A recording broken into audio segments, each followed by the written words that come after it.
Film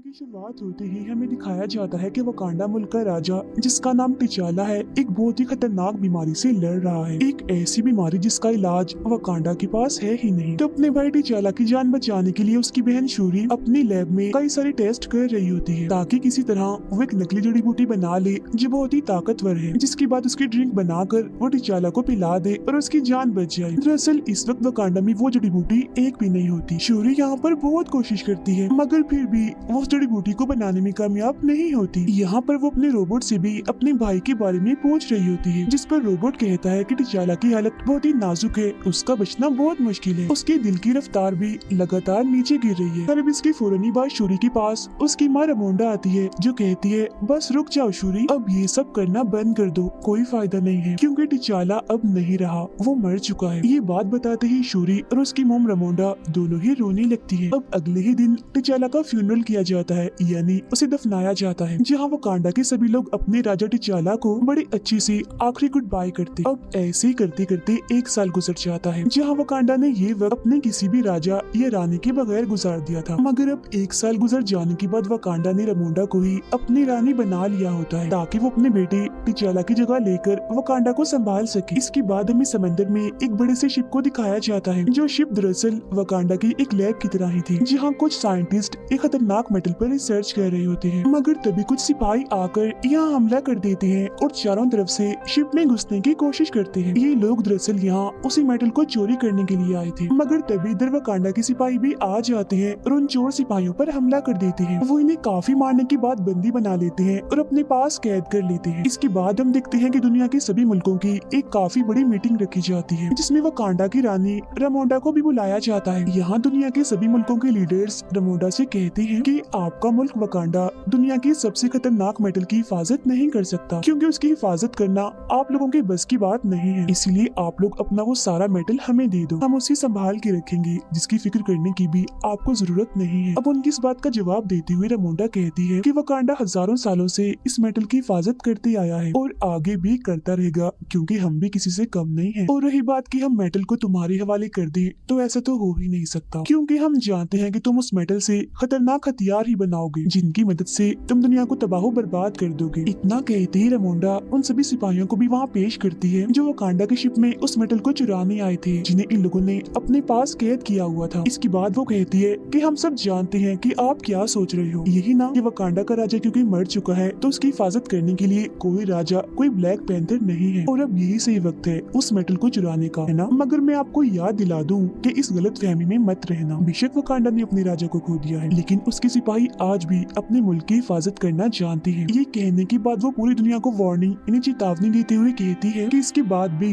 अगर किसी ने वकांडा या उसकी मेटल पर नजर डाली तो फिर देख लेना, इसका अंजाम बिल्कुल भी अच्छा नहीं होगा। इसके बाद हमें दोबारा से समंदर का सीन दिखाया जाता है, जहाँ हम कुछ सिपाही और ऑफिसर्स को देखते हैं। ये सभी सिपाही और ऑफिसर्स असल में अमेरिका और एक एजेंसी के थे। ये सभी समंदर के अंदर उसी मेटल की खोज कर रहे होते हैं। इनके पास एक ऐसी मशीन भी थी जो उस मेटल को ढूंढ सकती थी, जहाँ फिर इसी मशीन के जरिए उन्हें पानी में एक जगह आखिरकार इस मेटल के बारे में पता लगता है। तब उस मेटल को देखने दो ऑफिसर्स पानी में जाते हैं, मगर फिर तभी उन लोगों पर हमला हो जाता है, और हमला करने वाले और कोई नहीं बल्कि नेमोर के शहर के सिपाही होते हैं। नेमोर के इस शहर का नाम टालोकान होता है, जिसे हम अटलांटिस के नाम से भी जानते हैं। अब यहाँ पर टालोकान के लोग सभी अमेरिकन सिपाहियों को मार देते हैं। फिर इधर हमें ये भी पता चलता है कि जब हजारों साल पहले आसमान से ये मेटल जमीन पर आया था, तब वो वकांडा के साथ साथ टालोकान के समंदर में भी गिरा था। मतलब कि ये मेटल वकांडा के अलावा टालोकान के पास भी है, जिसे चुराने ही अमेरिकन सिपाही आए थे। पर अब क्योंकि उनके पास ये मेटल है, तो टालोकान के सिपाहियों ने भी इससे अपने हथियार बनाए हुए हैं। नेमोर जो हथियार इस्तेमाल करता है, जो एक रॉड है, वो भी इसी मेटल का ही बना हुआ है। उधर रमोंडा अपनी बेटी शूरी को एक नदी के किनारे लाती है, जहाँ रमोंडा अपने सफेद लिबास को जला देती है, जो उसने अपने बेटे टिचाला की मौत की वजह से पहना हुआ था। ऐसा उसने इसीलिए किया ताकि वो अपने बेटे की मौत के गम से बाहर आ जाए। असल में ये वकांडा के लोगों की सोच होती है कि अगर हम सफेद लिबास को जला दें तो मरने वाले के गम से हम बाहर आ जाएंगे और हमें उसकी याद भी नहीं आएगी। मगर क्योंकि शूरी इन सब पर यकीन नहीं करती थी तो वो अपना लिबास नहीं जलाती। लेकिन यहाँ पर दोनों ही माँ बेटी फिर भी टिचाला की याद में रोने लगती है। इतने में ही नेमोर नदी से बाहर निकल कर आता है। वो उन दोनों को अपने बारे में बताता है। कहता है कि मैं टालोकान शहर का राजा हूँ, मुझे आपसे टिचाला के बारे में बात करनी है, जो गलती उसने की उसके बारे में। जब से टिचाला ने पूरी दुनिया से दोस्ती का हाथ बढ़ाया है, सबको वकांडा के बारे में पता चला है। तभी से सारी दुनिया इस मेटल के बारे में जान गई है और ये भी कि वकांडा के पास ये मेटल मौजूद भी है। तो तभी से सब लोग इस मेटल के पीछे पड़े हुए हैं, जिस वजह से मेरे लोगों की जिंदगी भी खतरे में आ गई है, क्योंकि ये मेटल हमारे पास भी तो है। मेरा मानना है कि जब से दुनिया को आपके मुल्क वकांडा की सच्चाई पता चली है कि आप लोगों के पास वो मेटल है, तब से पूरी दुनिया आपके पीछे पड़ी हुई है। और अगर दुनिया को हमारी सच्चाई के बारे में पता चल गया कि वो मेटल हमारे पास भी है, तो सारी दुनिया के लोग हमारे पीछे भी पड़ जाएंगे और हमारा जीना भी हराम कर देंगे। और हो ना हो बहुत जल्द उन्हें इस बारे में पता लगने वाला है, क्योंकि अमेरिकन के पास एक ऐसी मशीन है जो इस मेटल को ढूंढ सकती है। उस मशीन को अमेरिका की एक काफी चालाक साइंटिस्ट ने बनाया है। अब मेरा मशवरा ये है कि आपको और हमें मिल जाना चाहिए। दोनों मुल्कों को साथ मिलकर पूरी दुनिया को खत्म कर देना चाहिए, क्योंकि इससे पहले कि वकांडा और टालोकान को ये पूरी दुनिया वाले खत्म कर दें, बेहतर नहीं है हम दोनों ही मिलकर पूरी दुनिया को तबाह बर्बाद कर दें, क्योंकि इसके बाद हम दोनों मुल्क सुकून से अमन से अपनी जिंदगियां गुजार सकेंगे। दुनिया को तबाह करने वाली बात सुनकर रामोंडा चिढ़ जाती है और उसकी ऑफर लेने से मना कर देती है और कहती है कि हम अमन पसंद है, हम कोई भी तबाही बर्बादी नहीं चाहते, हम शांति चाहते हैं। अब ना सुनकर नेमोर कहता है कि ठीक है, अगर वकांडा को टालोकान के साथ नहीं मिलना तो कोई बात नहीं, लेकिन आप लोगों को हमें वो साइंटिस्ट सौंपनी होगी जिसने इस मेटल को ढूंढने की मशीन बनाई है, ताकि मैं उस साइंटिस्ट को मार दूं और अमेरिकन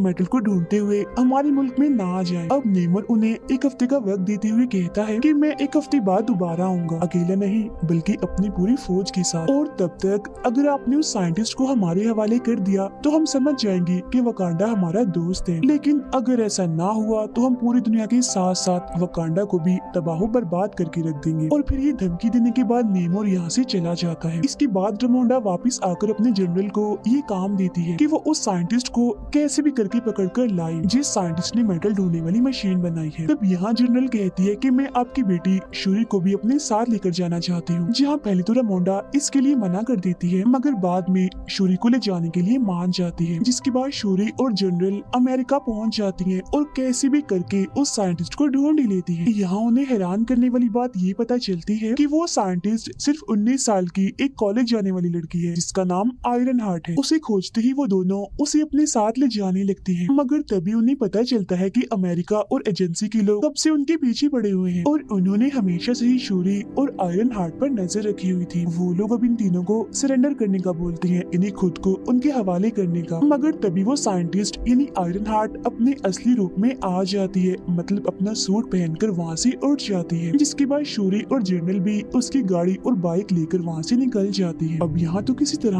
वो एजेंसी से बच जाते हैं, मगर आगे जाते हैं टालोकान के सिपाही उन पर हमला कर देते हैं, क्योंकि इन सिपाहियों को नेमोर ने ही भेजा होता है ताकि वो आयरन हार्ट को पकड़कर नेमोर के पास ले आए। यहाँ टालोकान के सिपाही जनरल से काफी लड़ाई कर रहे होते हैं और आयरन हार्ट को अपने साथ ले जाने की कोशिश करते हैं, मगर जवाब में जनरल भी उनसे लड़ती है और आयरन हार्ट को बचाने की कोशिश करती है। लेकिन क्योंकि टालोकान के सिपाही काफी बहादुर थे, इसलिए वो जनरल को हरा देते हैं और फिर आयरन हार्ट के साथ साथ शूरी को भी नेमोर के पास ले जाते हैं टालोकान में। फिर जब अकेली जनरल वापस लौटती है तो रामोंडा को इस सब के बारे में बताती है, मगर उसे ये बात सुनकर बड़ा ही गुस्सा आता है कि जनरल होकर उन दोनों को नहीं बचा पाई, इसीलिए वो इसे जनरल वाले ओहदे से हटा देती है। इसके बाद रामोंडा पुरानी जनरल जो कमांडर भी थी उसके पास जाती है, जो पहले वकांडा के लिए काम कर चुकी थी। रामोंडा का मानना था कि वो कमांडर दुनिया के अलग अलग मुल्कों में जा चुकी है और किसी दूसरे मुल्क में कैसे घुसा जाता है इस बात का तजुर्बा उसके अलावा और किसी के पास भी नहीं, तो जरूर यही टालोकान जाकर उसकी बेटी शूरी और आयरन हार्ट को बचा सकती है। रामोंडा सारी बात कमांडर को बताती है, जहाँ वो शूरी और आयरन हार्ट को वापस लाने का बोलती है। जिसके बाद वो कमांडर सीधा टालोकान पहुंचकर वहाँ के काफी सारे सिपाहियों को मार देती है और उन दोनों यानी शूरी और आयरन हार्ट को भी बचाकर वापस वकांडा ले आती है। लेकिन यहाँ हम जान पाते हैं कि जब शूरी और आयरन हार्ट नेमोर के पास थे, तब शूरी ने बार बार नेमोर को समझाया था कि आप आयरन हार्ट को मत मारिए, इसका कोई कसूर नहीं है। और इसी दौरान नेमोर ने भी उसे शुरुआत से ही अपनी सारी बात बताई होती है, जहाँ अब हम भी नेमोर के बारे में शुरू से ही जान पाते हैं। हमें पता चलता है कि नेमोर की उम्र 450 साल है, जहाँ 450 साल पहले नेमोर के जो माँ बाप थे वो इंसान ही थे। लेकिन फिर नेमोर की माँ बाप समेत उसके गाँव के सभी लोग बीमारी और गरीबी की वजह से मारे जा रहे थे। जहाँ ये सब लोग मिलकर अपने गॉड से दुआ करते हैं, तब गॉड इनके सपने में आकर सभी को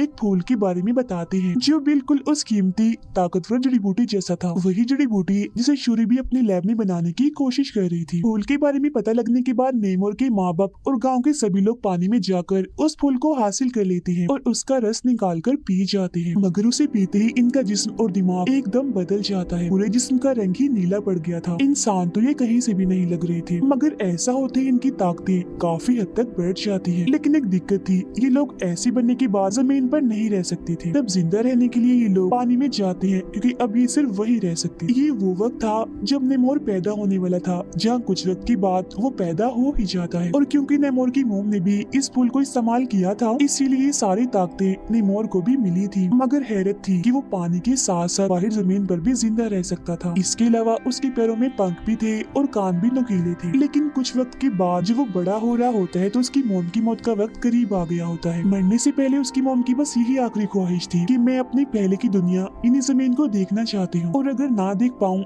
तो मुझे मेरे गाँव में ही दफनाया जाए। अब अपनी मोम की आखिरी ख्वाहिश को पूरा करने के लिए नेमोर उनकी लाश को उनके गाँव में ले जाता है। मगर यहाँ आकर वो देखता है कि गाँव के लोगों पर बाहर के लोग जुल्म कर रहे हैं, जो नेमोर पर भी गोली चलाते हैं। अब उसे तो इस हमले से कुछ भी नहीं होता, मगर उन सभी लोगों को मारकर वो उस पूरी जगह को जला देता है। और बस इसी दिन के बाद से ही नेमोर पानी के बाहर यानी जमीन पर रहने वाले लोगों से नफरत करने लगता है। अपनी सारी कहानी बताने के बाद उसने शूरी को एक ब्रेसलेट भी दिया था जो टालोकान की ताकतवर जड़ी बूटियों से बना था। मगर जब उसे ये पता चलता है कि कमांडर शूरी और आयरन हार्ट को यहाँ से ले गई है और उसने इसके कुछ लोगों को भी मार दिया है, तो ये जान उसे वकांडा पर बहुत गुस्सा आता है और अब वो जाकर सीधा वकांडा पर हमला ही कर देता है। वो यहाँ के एक पूरे शहर को बर्बाद कर देता है, जिसमें जाहिर है वकांडा के बहुत से लोग मारे जाते हैं, लेकिन साथ ही साथ रानी रेमोंडा भी मारी जाती है। लेकिन मरते मरते वो रेमोंडा से कहता है कि ये हमला तो बस एक हल्की सी झलक है, मैं कुछ वक्त के बाद अपनी पूरी आर्मी के साथ आऊंगा और पूरे ही वकांडा को तहस नहस करके रख दूंगा। इतना कहते वो अपनी आर्मी के साथ वहाँ से चला जाता है। इसके बाद जैसे ही बात शूरी को पता चलती है कि मेरी मॉम की मौत हो गई है, तो वो बहुत ही दुखी हो जाती है। मगर नेमोर को रोकने और उससे बदला लेने के लिए वो जड़ी बूटी पर दोबारा से काम करने लगती है। वो उस ब्रेसलेट जो उसे नेमोर ने दिया था उसमें से जड़ी बूटियों को निकालकर उन पर ही टेस्ट करने लगती है, जहाँ बहुत जल्द वो ये जान पाती है कि ये भी कोई आम जड़ी बूटियाँ नहीं है, बल्कि इनमें भी ताकतवर जड़ी बूटी वाली सारी ताकत है। ये जानते ही वो इन सारी जड़ी बूटियों को अपनी भाई टिचाला के डीएनए से मिला देती है, जिसके बाद आखिरकार यहाँ वो नकली जड़ी बूटी बना ही लेती है। और जैसे वो इसका रस पीती है तो ये सोचती है कि मुझे मेरे मॉम डैड नजर आएंगे, मगर उसे वो नहीं बल्कि खतरनाक सिपाही दिखता है जो शूरी को कहता है कि तुम अपनी भाई टिचाला की तरह रहम दिल और बहादुर नहीं हो, तुम बिल्कुल मेरे जैसी हो, गुस्से वाली, बदला लेने वाली। तुम्हें सिर्फ बदला चाहिए, तुम अपने भाई की जगह कभी भी नहीं ले सकती। ये सुनते ही शूरी चिढ़ जाती है और उस ताकतवर जड़ी बूटियों की वजह से तो उसे पहले ही ताकतें मिल गई थी, जिनका इस्तेमाल करके वो ब्लैक पैंथर सूट पहनकर बन जाती है नई ब्लैक पैंथर। इसके साथ ही यहाँ लैब में आयरन हार्ट भी अपने लिए एक मजबूत सूट बना लेती है जो काफी मॉडर्न था। उन दोनों ने तो ये बात पहले ही पता लगवा ली थी कि नेमोर की कमजोरी हीट है, गर्मी है, इसीलिए अगर उसे हीट में रखा जाए या पानी से दूर कहीं बाहर रखा जाए तो वो कमजोर पड़ सकता है। इस सारी तैयारी के साथ वो अपनी आर्मी को लेती है और सीधा जाकर नेमोर के शहर टालोकान पर हमला कर देती है, जिसके बाद यहाँ वकांडा और टालोकान के बीच काफी जबरदस्त किस्म की लड़ाई छिड़ जाती है। यहाँ शूरी अपने ब्लैक पैंथर वाले सूट में आकर नेमोर को अपनी एक काफी बड़ी शिप में ले आती है, जिसके अंदर उसने बड़े बड़े हीटर्स लगाए हुए थे, जिनसे बहुत सारी गर्मी और सेक निकल रही होती है। अब इतनी गर्मी से नेमोर कमजोर तो पड़ता है, मगर क्योंकि उसके हाथ में उसका हथियार था, यानी वो रॉड जो खतरनाक मेटल से बना था, उसकी मदद से वो उस पूरी शिप को ही तबाह कर देता है, जिसके बाद अब वो शिप नीचे गिरने वाली होती है। मगर शूरी यहाँ अपनी ताकत लगाकर कैसे भी करके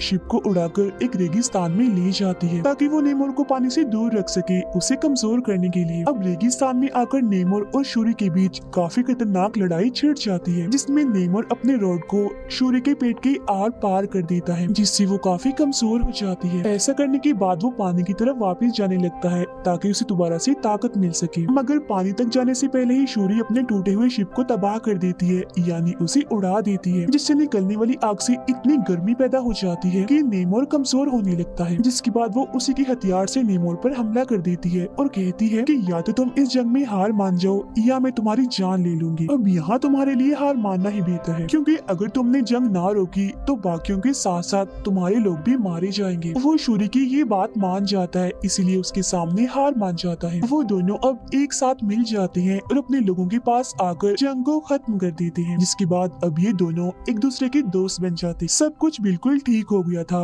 दोनों मुल्कों के लोग बहुत खुश रहने लगे थे। लेकिन यहाँ हम जान पाते हैं कि वकांडा का ये असूल है कि किसी भी इंसान को राजा या रानी बनने से पहले खुद को साबित करना होता है। उसे अपने मुल्क में होने वाली तलवारबाजी और लड़ाई में जीतकर ये साबित करना होता है कि मैं सबसे बहादुर हूँ, मैं ताकतवर भी हूँ और राजा बनने के काबिल भी। लेकिन हाँ, ये सब उसे बगैर किसी भी ताकत जैसे उस जड़ी बूटी का इस्तेमाल किए बगैर करना। अब क्योंकि शूरी ही नई रानी बनेगी, इसलिए उसने भी खुद को साबित करना था ये लड़ाई जीतकर। मगर तभी दिखाया जाता है कि शूरी यहाँ नहीं है, वो इधर से गायब है और यहाँ एक ताकतवर और खतरनाक सिपाही था जो लड़ रहा था। इसका मतलब ये था कि यही सिपाही वकांडा का नया राजा होगा। अब हम शूरी को देखते हैं जो यहाँ से सीधा गई होती है कमांडर के पास, जहाँ उसने अपना सफेद सोग वाला लिबास जला दिया होता है ताकि वो अपने भाई और माँ के गम से बाहर आ सके, क्योंकि अब उसे भी ऐसी बातों पर यकीन होने लगता है। यही वो कमांडर शूरी को अपने बेटे से मिलवाती है और बताती है कि मैंने और तुम्हारे भाई टिचाला ने छुप कर शादी कर ली थी और ये बच्चा मेरा और टिचाला का है, यानी तुम्हारी भाई का। इस बात का सिर्फ रमोंडा को ही पता था, जिसके बाद आज तुम्हें भी पता चल गया। यहाँ वो बच्चा शूरी को अपना नाम बताता है, जिसके साथ ही